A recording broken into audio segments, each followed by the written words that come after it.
Cycle से 3-4 kilometre Kotputli जाना आना। फिर धीरे धीरे वहाँ हमने खाना बनाना सीखा। बंद तो नहीं, मतलब वो पिक्चर के लिए मैंने बहुत रिक्वेस्ट करी फादर को कि भाई मेरे को ये पिक्चर देखनी है। तो बोलते रहे, टालते रहे, भी अभी नहीं, बाद में। जब ज़्यादा जिद करी तो फिर बहुत अच्छी पिटाई हुई। कृषि कनेक्शन में हमने बहुत विशेष ध्यान दिया। अजमेर डिस्कॉम ने, हम लोगों ने, सब ने मिलके, हमारे जो भी एमएम के मटेरियल मैनेजमेंट जो होता है वो एससीज, एएनस और सभी जगह जाके हमने मीटिंगें ली और उनको ये बताया कि भाई ये जो कनेक्शंस हैं ये सबसे इम्पोर्टेंट हैं। तो हमने इंडक्टर का इजाद किया, एक सैंपल बनवाया किसी से, वहाँ पे लगवाया हमने और वो सक्सेसफुल रहा। आपको कहीं जाने की ज़रूरत नहीं है, खाली वो इंडक्टर ट्रांसफार्मर आप वहाँ पे लगा दो जीएसएस पे, तो चोरी अपने आप रुक जाती है। एक बार क्या हुआ कि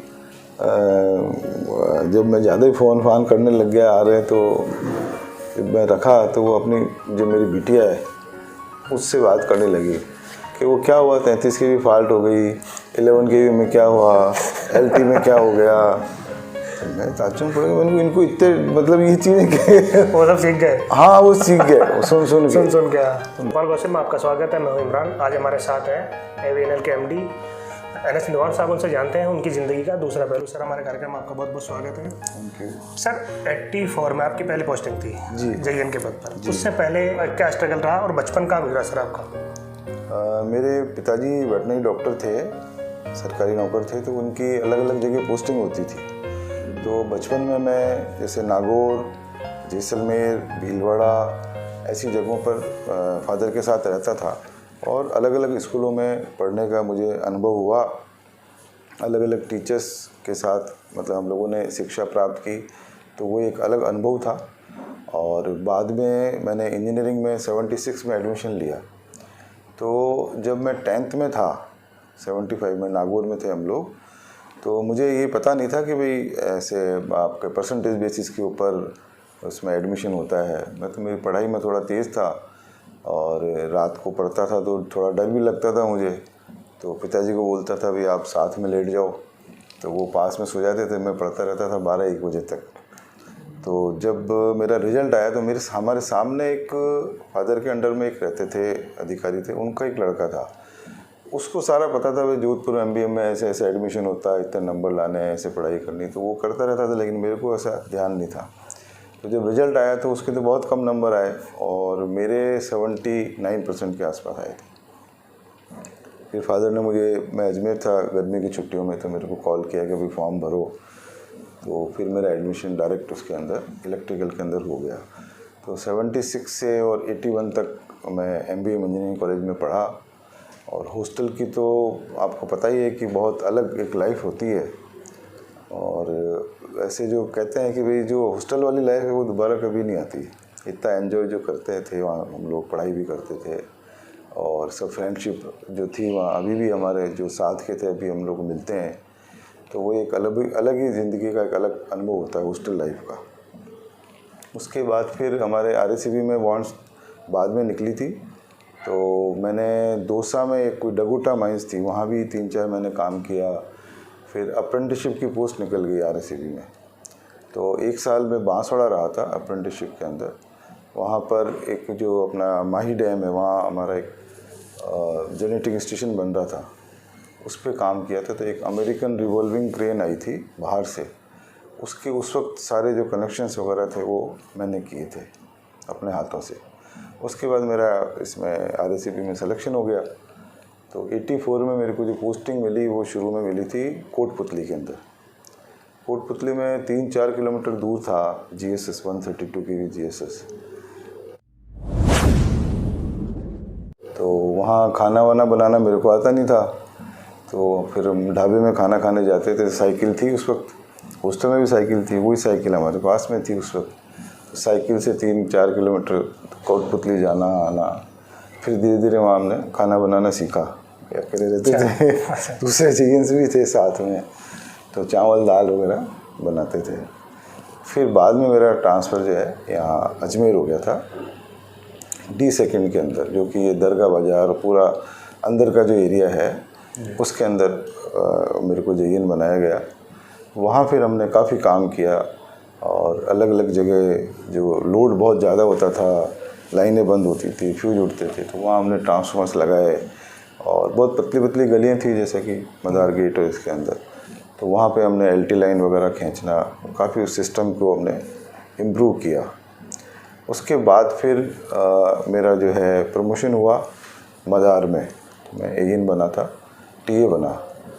वहाँ मेरे को ज़्यादा टाइम नहीं रह पाया, मेरा ट्रांसफ़र वहाँ से बांसवाड़ा हो गया। बांसवाड़ा सिटी के अंदर फिर मैं साल भर रहा था, वहाँ काफ़ी अच्छा काम किया और काफ़ी सिस्टम इम्प्रूवमेंट किया बांसवाड़ा सिटी में। उन दिनों में एक हमारी स्ट्राइक हुई थी आरएसीबी के अंदर, पूरे इंजीनियर्स की, पांचों कंपनी एक थी, आरएसीबी थी। तो उस स्ट्राइक के अंदर मेरा जो ट्रांसफ़र है वो पौंग डैम तलवाड़ा कर दिया गया, मतलब राजस्थान से बाहर। अच्छा। तो मैं उस वक्त अजमेर आया था, मेरे पास फ़ोन आया कि आपका जो ट्रांसफ़र है वो तलवाड़ा कर दिया। तो मैं समझ में नहीं पाया, उनका तलवाड़ा क्यों, राजस्थान के बाहर तो हम सोच ही नहीं सकते थे कि भाई ट्रांसफ़र हो सकता है। सही बात है। तो मैंने कहा दोबारा देख, भाई ऑर्डर कुछ चित्तौड़ हुआ या इधर हुआ होगा। कहीं नहीं साहब, इसमें तो लिख रखा है चंडीगढ़ लिख रखा है इसके अंदर। तो हम भी सकते हैं आगे, फिर देखा ऑर्डर, पूछा तो कैसा वो आपको डेपुटेशन पे बाहर भेज दिया। तो उस वक्त हम 3 लोग थे, एक पालीवाल जी, एक एसएस गुप्ता जी और एक मैं। तो हमारे को इन्होंने मतलब सेलेक्ट किया कि भाई ये नेता बड़े हैं, इनको यहाँ से बाहर भेज दिया जाए राजस्थान से। दवे साहब, आदरणीय दवे साहब उस वक्त हमारे चेयरमैन होते थे। तो फिर 3 साल हम लोग वहाँ रहे। तो बाद में मैं अपनी फैमिली को भी ले गया और बहुत एंजॉय किया। वहाँ पे हम लोग वैष्णो देवी और पूरा हिमाचल, पंजाब सारे घूमे। और जो मेरे अंदर जो कुछ बैड हैबिट्स थी, सिगरेट पीना, नॉन वेज, ड्रिंक्स वगैरह सारी थी, तो वो ईश्वर की कृपा से वहाँ रहने से मेरी सारी जो बैड हैबिट्स थी वो सारी छूटी। तो जो कहते हैं कि भाई ईश्वर जो करता है अच्छा करता है, तो ये मैं इस चीज़ को बिल्कुल मानता हूँ कि हमारे को जो दिखता है वो, जैसे मान लो आप 10 मीटर देख पा रहे हो, लेकिन ऊपर वाला जो है वो आपका 2 किलोमीटर 5 किलोमीटर तक देखता है, आपका आगे भविष्य क्या है और किस तरीके से आपको फ़ायदा देना है। तो वो वैसी बुद्धि देता है, वैसा आपको संग देता है। जैसा कि मैंने आपको बताया कि भाई मैं अगर यहाँ रहता तो मेरी वो जो भी बैड हैबिट्स थी वो नहीं छूटती। उसके बाद मेरी लाइफ के अंदर चेंज आया, आध्यात्मिक की तरफ भी मैं गया। तो और मेरी जो वर्किंग है उसमें भी बहुत फ़र्क आया। और यहाँ आके फिर मैंने मेरे को उसमें लगाया, D5 के अंदर लगाया था, जो कि वैशाली का बहुत VIP एरिया था। तो इसमें बहुत अच्छा काम किया 2 साल तक मैंने, और काफ़ी सिस्टम इम्प्रूवमेंट किया। चूँकि मैं खुद इधर कृष्णगंज में रहता था, सभी लोग जानते थे, तो उन लोगों का भी प्रेशर रहता था कि भाई सिस्टम इम्प्रूवमेंट अच्छा हो यहाँ पे। तो वो कार्य मैंने यहाँ पे किया। फिर मेरे को मदार में मीटर विंग में लगाया गया। मीटर विंग में उस वक्त सबसे ऐसा लगता था कि भाई जो काम नहीं कर रहा उसको मीटर विंग में लगा दिया, पर वहाँ हमने काफ़ी अच्छा काम किया। मीटर्स वगैरह जो रिपेयर नहीं होते थे उनको रिपेयर कराना, मतलब निगम का फ़ायदा कैसे हो सकता है वो मैंने किया। उस वक्त हमारे करणी सिंह जी पहले वो बने थे, हमारे चेयरमैन बने थे, जबकि आरएसीबी जब 5 कंपनियों में डिवाइड हो गई थी तो पहले चेयरमैन वो बने थे हमारे। तो उन्होंने जब पता किया, उनको कोई विजिलेंस विंग में अच्छे अधिकारी चाहिए थे, तो उन्होंने फीडबैक लिया। तो मेरा नाम कहीं से आया हुआ उनके पास में कि भाई विजिलेंस विंग में इनको लगाया जाए। तो मेरा सिंगल ऑर्डर उन्होंने निकाला, मेरे को बुला के बोला कि मैं आपको बहुत अच्छी पोस्ट दे रहा हूँ और आप इसके अंदर अच्छा काम करके मुझे बताओ। CMD थे हमारे पहले। फिर विजिलेंस में मैंने बहुत अच्छा अपना जो भी एफर्ट्स थे वो डाले मैंने। रात को हम जाते थे, चोरियाँ पकड़ते थे, सुबह जल्दी जाते थे। तो मैं 2-3 साल उसमें विजिलेंस में रहा और पूरे डिस्कॉम के अंदर मैं फ़र्स्ट आता था। फर्स्ट मतलब कि जो मैं टारगेट्स देते थे उन टारगेट्स में हम फर्स्ट आते थे। तो रात को भी जाना पड़ता था और सुबह भी जैसे जाते थे, वहाँ साइट पे भी कई प्रॉब्लम्स भी आती थी, कई भीड़ इकट्ठी हो गई है तो उनको कैसे टैकल करना है। तो उसमें एक चीज़ मैंने ये सीखी कि वहाँ जाके चोर को चोर मत बोलो। अच्छा।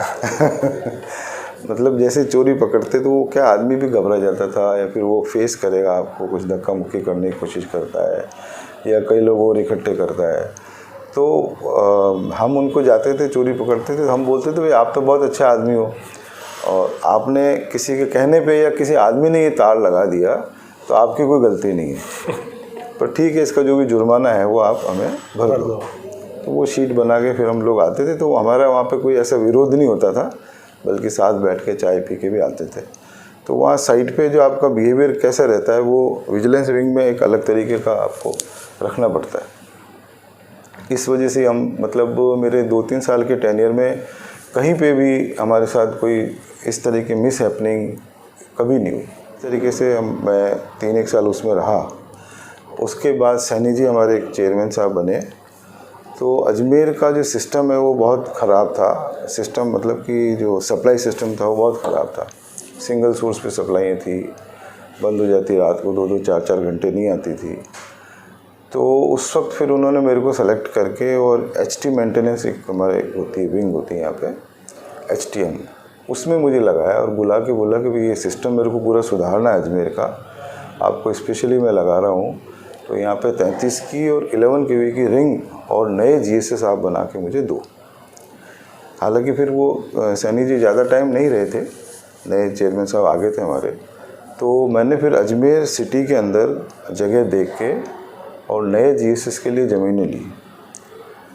तो आप ताज्जुब करोगे कि हम UIT में इसमें जाते थे, नगर निगम में जाते थे, तो जैसे आप अपने लिए खुद के लिए ज़मीन लेते हो उससे भी ज़्यादा मैंने प्रयास किए ज़मीन लेने के लिए यहाँ पे सिटी के अंदर। और ऐसी ऐसी जगह हमने GSS बना दिए जो कोई कल्पना नहीं कर सकता। जैसे कि दरगाह बाज़ार के अंदर जो है अपने कौन सा नहीं चौक लौंगिया में हमने बनाया, ऊपर मोती कटला में बनाया। मोती कटला में कलेक्टर साहब से एक बार कोई दरगाह में हमारी एक बार ट्रिपिंग आ गई थी उर्स के अंदर। तो उन्होंने कहा कैसे यार ट्रिपिंग कैसे आई? तो मैंने कहा साहब मैं आपको अलग से बात करूँगा। फिर जाके आधे घंटे मैंने उनको पूरा समझाया। मैंने कहा साहब आप कहते हो कि सिस्टम बंद नहीं हो, सिस्टम तो बंद होगा जब हम नगर निगम को इतनी बार हर मीटिंग में कहते हैं कि हमें इतनी सी ज़मीन चाहिए वहाँ पे, और आप ज़मीन नहीं दिला पा रहे हमारे को। तो कलेक्टर साहब ने बहुत सीरियसली लिया और नेक्स्ट मीटिंग में हमारे को अलॉटमेंट दिलवाया। उसके बाद वहाँ पे जो है GSS बना, ऊपर पहाड़ी पे GSS बनाया। इधर PWD के पास में जो वहाँ उस वक्त PWD चीफ थे उनके पास गए, जयपुर गए। इसी तरह से पुष्कर के अंदर हमने जैसे ज़मीनें ली, तो उसके लिए उस वक्त एक IAS ऑफिसर थे, मैं भूल के सरदार जी थे ना, बाद में रिटायर हो गए, वो उसमें थे रेवेन्यू के अंदर। तो उनसे टाइम लेके और मैं वहाँ गया स्पेशल। और ये जो पुष्कर में जो दूसरा GSS बना हुआ है उसकी लैंड वहाँ से मैं अप्रूव करवा के लाया।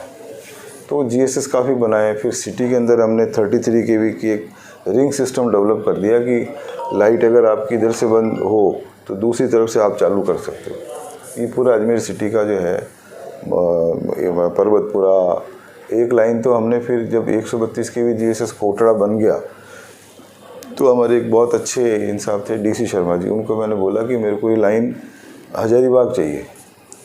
तो 2-3 दिन तक पूरे पहाड़ी पे चढ़े उतरे, उन्होंने वो पूरा एक बनाया, उसका एस्टीमेट वगैरह बनाया, वो सैंक्शन करके दी।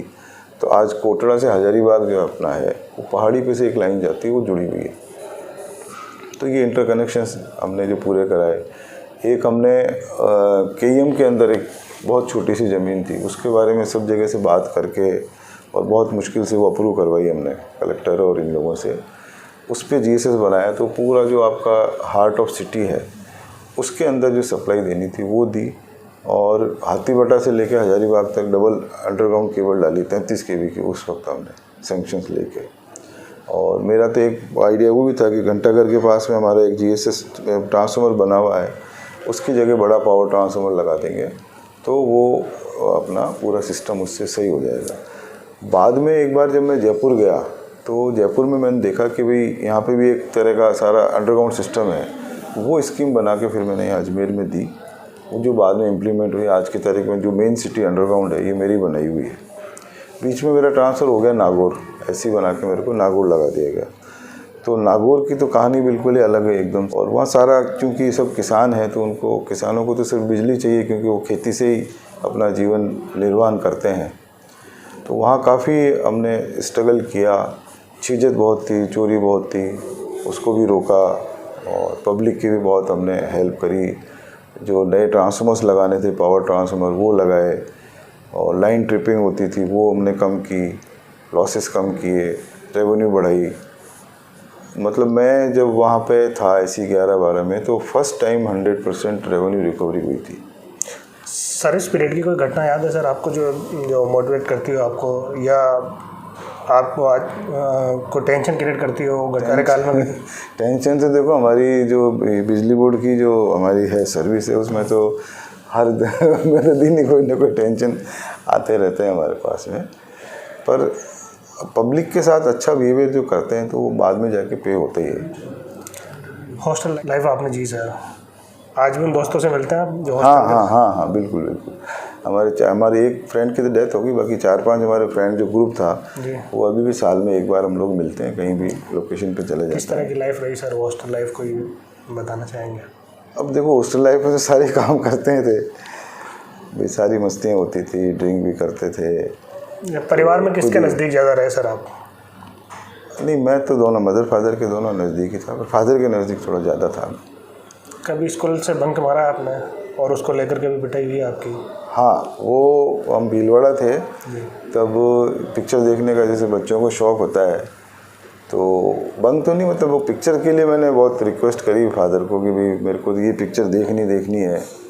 तो बोलते रहे, टालते रहे, भी अभी नहीं, बाद में। जब ज़्यादा जिद करी तो फिर बहुत अच्छी पिटाई हुई। वो कौन सी मूवी थी? अभी तो ध्यान तो नहीं आ रहा मेरे को। वो चल अकेला तेरा मेला पीछा छूटा रही। अच्छा। वो वाली पिक्चर थी। उसके लिए आपकी बाद में, हाँ, फिर बाद में हालांकि पैसे मिल गए थे, 20-25 पैसे में होती थी, 25 पैसे या 50 पैसे में।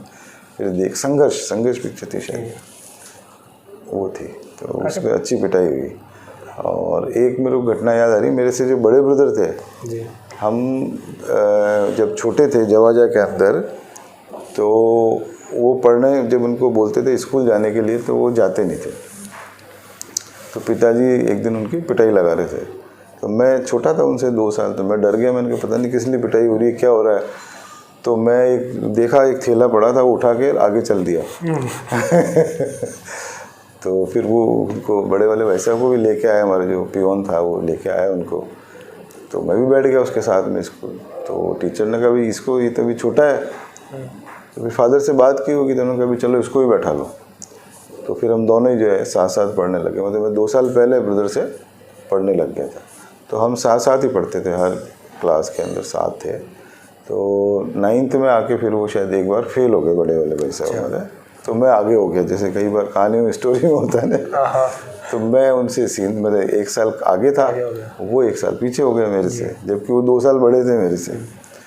तो एक बार मैं उनको वो पढ़ा रहा था, गणित मैथ्स पढ़ा रहा था। आप पढ़ा रहे थे? हाँ। तो वो मैंने उनको 1 बार 2 बार समझाया, तो वो तीसरी बार फिर गलती करी। तो मुझे गुस्सा आ गया, तो मैंने उनको एक थप्पड़ लगा दी। अब लगा तो दी, अब मुझे पता है तो बड़े भाई है ये, तो मेरे को फिर पिटाई लगाएंगे। रिएक्शन था। तो फिर मैं धीरे से जाके और फादर के पास जाके बैठ गया। मैंने कहा अभी आएंगे, ये पिटाई लगाए। तो पीछे भागते आए, लेकिन फादर को देख के भी वो चुप हो गए। तो ये ऐसी घटना घटती रहती है। आदर्श कौन रहे सर आपके? फादर आदर्श रहे मेरे लिए, और उन्होंने नौकरी के अंदर बहुत अच्छी तरह काम किया। और उनका ये था कि उन्होंने कभी घमंड नहीं किया, कभी भी। डायरेक्टर एनिमल हस्बेंड्री के पोस्ट से रिटायर हुए थे, पर उनको मैंने देखा कि जो पियोन से लेकर ऊपर तक उनका सबका बिहेवियर बहुत अच्छा रहता था। मतलब ऐसा नहीं कि उच्च पद पे चले जाओ आप तो नीचे वालों को आप मतलब कुछ भी नहीं समझे, ऐसा नहीं है। ये तो जीवन है, आपको ईश्वर देता है, अलग अलग पोस्टें देता है, पर सबके साथ समान व्यवहार रखना। और मशवरा करते थे उनसे? हाँ, ये दिक्कत क्रिएट हो रही है। बिल्कुल। एक मैं बहुत बड़ी घटना बताता हूँ। 96 के अंदर हमारे पेंशन के ऑप्शन निकले थे। हमारे पेंशन नीति CPF थी। तो उस वक्त हमारे जो भी हमारे साथ के अधिकारी थे, सब ने ये ऑप्ट किया कि हम CPF लेंगे। और मैंने फादर से पूछा, मैंने कहा मुझे क्या लेना चाहिए। तो उन्होंने कहा देखो, आपको अगर सोशल सिक्योरिटी चाहिए तो आप पेंशन ले लो, और पैसा देखना है कभी पैसा ज़्यादा मिलेगा इस स्कीम में, ये होगा तो CPF ले लो। तो मैंने फिर उनका कहना मान के पेंशन भर दिया। और आज की तारीख में जितने भी हमारे जो अधिकारी जो साथ में थे, वो सब कोर्ट में जा रहे हैं, लड़ाई लड़ रहे हैं कि पेंशन दो हमारे को। अच्छा, वो फैसला फादर ने बताया था, जो बताया था वो ज़िंदगी में आज बहुत बहुत कारगर साबित हुआ। जब 84 में आपकी सर्विस लग गई थी सर, नए आपने ज्वाइन किया था, उस दौरान कोई समस्या फेस हुई आपके सामने या कोई घबराहट महसूस हुई, कैसे करेंगे नौकरी? हाँ, घबराहट तो जब मैं वहाँ तो कोटपुतली में तो ऐसा नहीं था, पर जैसे यहाँ आए हम लोग, ओल्ड में रहे, तो पब्लिक को फेस करना पड़ता था। बिजली बंद हो गई तो 50 आदमी आ जाते, हाथी भट्टा से आ जाते, तो उस वक्त तो थोड़ी सी एक बार शुरू में घबराहट होती थी कि उनको कैसे फेस करें। 25-50 आदमी को कोई एक आदमी अगर अकेला डील करता है तो थोड़ी घबराहट तो उसको होती है, पर धीरे धीरे फिर जैसे जैसे अपन अनुभव बढ़ता है तो अपन पहचानने लग जाते हैं, जैसे भीड़ में से भी कौन आदमी ज़्यादा बोलने वाला है, भीड़ को कैसे कौन मैनेज कर कैसे सकता है? हाँ मैनेज करना है, वो एक बहुत बड़ी चीज़ होती है। तो वो धीरे धीरे अनुभव से समझ में आ जाती है आपको, क्योंकि उनका जो बिहेवियर होता है, अब जैसे कोई गुस्सा करके आ रहा है, अब उससे आप वापस गुस्से से बात करोगे तो झगड़ा बढ़ेगा। तो उससे 2-3 आदमी जो कर रहे हैं उनको आप प्रेम से बात कर लो, पानी बोला, पानी पिला दो, भाई पानी लिया, पानी पिला, आप क्या कह रहे हो, हाँ आपकी बात बिल्कुल सही है, आप सही कह रहे हो, तो वो कहता हाँ भाई ठीक है।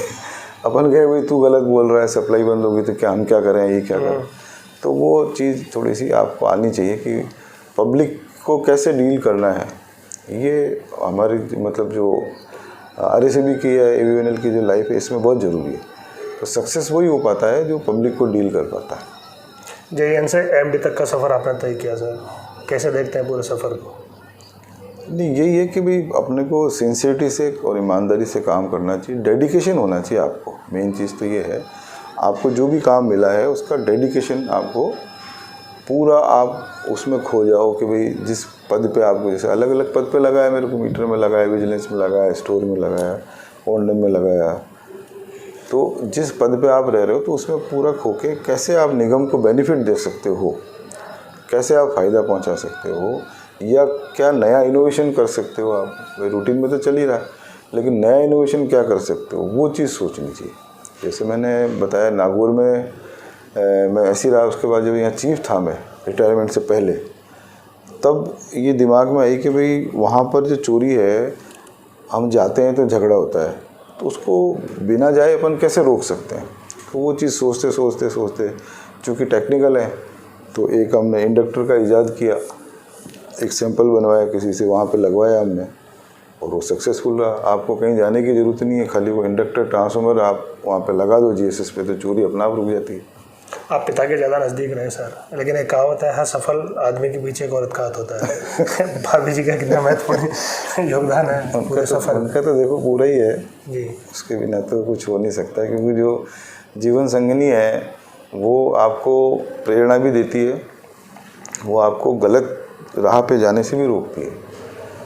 तो मिसेज जो है वो पूरा मेरे को सपोर्ट करती थी, और चूँकि हम लोगों को रात को भी जाना पड़ता है, सुबह भी जाना पड़ता है, और घर जाने के बाद भी हमारे फ़ोन नहीं रुकते, तो उन चीज़ों को उन्होंने फेस किया है। पर वो कभी भी उन्होंने ऐसा नहीं बोला कि भाई आप घर आ रहे हो, घर बैठे हो, फिर भी आप फ़ोन कर रहे हो, तो पता है उनको भी इमरजेंसी है। पर वो कई बार, एक बार क्या हुआ कि जब मैं ज़्यादा ही फ़ोन फान करने लग गया, आ रहे हैं, तो जब मैं रखा तो वो अपनी जो मेरी बिटिया है उससे बात करने लगी कि वो क्या हुआ, 33 की भी फॉल्ट हो गई, 11 के में क्या हुआ, LT में क्या हो गया। तो मैं ताज्जुब पड़ गया, मैंने इनको इतने मतलब ये चीज़ें कि वो सब सीख गए। हाँ, वो सीख गए सुन क्या। तो मैंने कहा इनको इतनी टेक्निकल चीज़ें कैसे।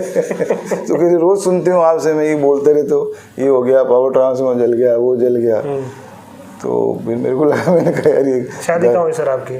शादी तो मेरी जेवाड़ा गांव है फतेहनगर के पास में, राणावत फैमिली है वो जी, वहाँ हुई थी मेरी 86 के अंदर। तो वो गांव था, जब शादी हुई तो हम लोग वहीं बारात लेके गए थे। तो वहाँ पे कोई व्यवस्था थी नहीं ऐसी। कोई यादगार लम्हा सर उस दौरान का?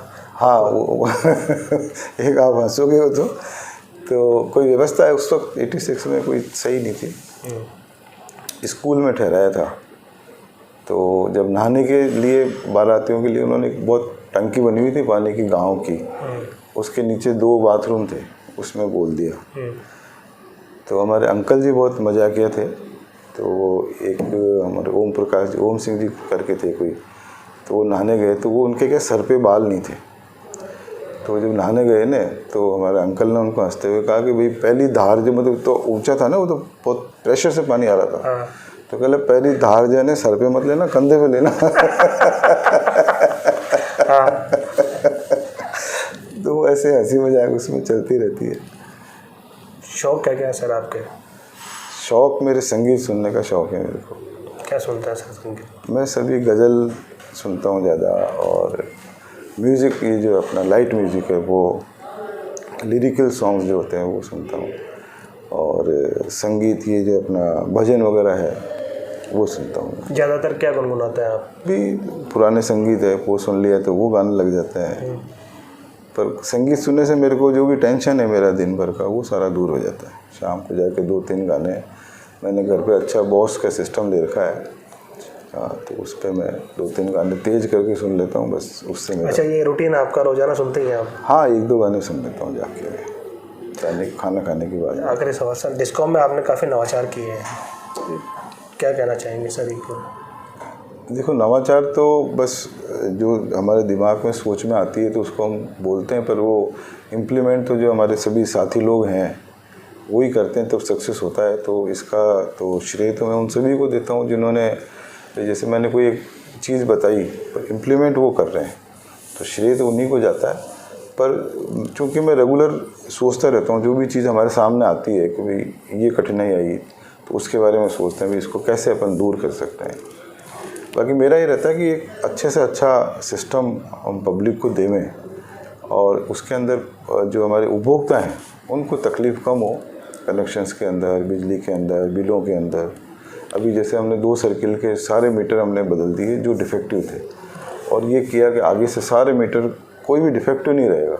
तो उपभोक्ताओं को तकलीफ़ क्या होती है, उनका मीटर डिफेक्टिव होता है, एवरेज लगता है, बिल करेक्शन के लिए चक्कर लगाते हैं, कोई पूछता नहीं है उनको, तो वो समस्या पूरी ख़त्म कर रहे हैं। इसी तरह से कनेक्शंस जो लेने जाते हैं वहाँ उनके साथ में कोई आदमी कहता है ये पैसा दे दो, ये कर दो, हम कर देंगे, तो वो दूर करने का हम प्रयास कर रहे हैं। ऑनलाइन हमने सारा चालू कर दिया है, कोई भी उपभोक्ता ऑनलाइन अपनी फाइल भी भर सकता है, जाना ही नहीं है आपको वहाँ पे, किसी के चक्कर नहीं लगाने, अपना आप ऑटोमेटिक सारा काम। कृषि कनेक्शन को लेकर काफ़ी दिक्कतें किसान के सामने आती है सर? बिल्कुल, कृषि कनेक्शन में हमने बहुत विशेष ध्यान दिया।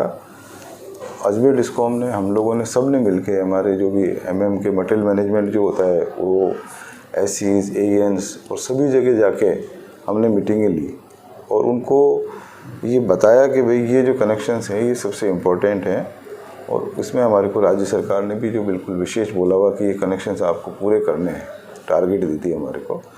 तो इसमें कई चीज़ें की कई हर्डल्स होती है, जैसे नीचे JN है, उनको सामान नहीं मिल रहा तो नहीं कर पाएंगे, उनको कॉन्ट्रैक्टर नहीं मिला तो नहीं कर पाएंगे, ठीक है। कई जगह साइट पे दिक्कत आ जाती है उनको, तो वो सारी समस्याएं हमने दूर करी। मैचिंग मटेरियल नहीं होता तो दिक्कत आ जाती है, वो सारी समस्या एक एक करके हमने सॉल्व करी, और मॉनिटरिंग करी हमने, डेली मॉनिटर किया भाई किसको क्या दिक्कत है, किसको क्या प्रॉब्लम आ रही है। तो वो दूर करने से ही हमारे जो रिज़ल्ट है वो बहुत अच्छा है, और अभी हमने लगभग 14,000 कनेक्शन जारी कर दी मार्च से लेकर अब तक, और आगे भी जो है वो हमने सारी व्यवस्था मटेरियल की कर रखी है। तो किसानों से भी हम फीडबैक लेते हैं, मेरे पास जो फ़ोन आते हैं वो सारे फ़ोन में उठाता हूँ। अब डायरेक्ट हाँ, और अगर मैं मीटिंग में हूँ तो मैं हमारे PA साहब को दे देता हूँ शॉट खींच के, इसका स्क्रीनशॉट खींच के, वो बात करते हैं, तो उससे मेरे को फीडबैक मिलता है नीचे से। जैसे अभी झुंझुनू का था, झुंझुनू में बोमपुरा करके कोई जगह थी, वहाँ पे वोल्टेज कम आ रहा है, तो फ़ोन पे जैसे मैंने बात की तो उन्होंने बताया, मेरे को समझ में आ गई, तो हमने उसका वो बनवाया, नया GSS बनाएंगे। तो अब देखो उसका मैं आपको आगे बताता हूँ क्या हुआ। मैंने तो रूटीन में किया, आगे फाइल भी आगे भेज भी दी अपन ने ऊपर। आज ओला जी, ब्रजेंद्र जी ओला जी, मंत्री, माननीय मंत्री महोदय का फ़ोन आया मेरे पास, उन्होंने पूछा कि भाई उसका क्या हुआ, तो मैंने बता दिया, मैंने कहा हमने तो बनवा भी लिया और जयपुर भेज भी दिया। तो वो इतने खुश हुए, उन्होंने कहा यार ये तो बहुत, आप मतलब आपको पता कैसे चला? मैंने कहा मैं सब सुनता हूँ, तो वोल्टेज का पता पड़ गया और मैंने भेज भी दिया, आप आगे बात कर लेना। तो बहुत अच्छा रेस्पॉन्स दिया, बहुत खुश हुए। तो नीचे से जब तक आप फीडबैक नहीं लोगे, आप कान आँख और सब बंद कर लोगे, तो फिर तो आप अपनी अपनी गाए जाओगे। सही बात है। तो जब फीडबैक, पब्लिक का फीडबैक आना ज़रूरी है कि एक्चुअल में उनको तकलीफ़ क्या है, वो तकलीफ़ मालूम पड़ेगी तभी तो अपन उसको दूर करेंगे। जी। तो वो हम फीडबैक लेते रहते हैं और उस तरीके से सोचते हैं कि उनको कैसे हम सहायता दे सकते हैं, क्योंकि सरकार, राज्य सरकार ने लगाया हमारे को तो इसीलिए लगाया है कि पब्लिक में सरकार की इमेज जो है वो अच्छी होनी चाहिए, बस मेन चीज़ ये।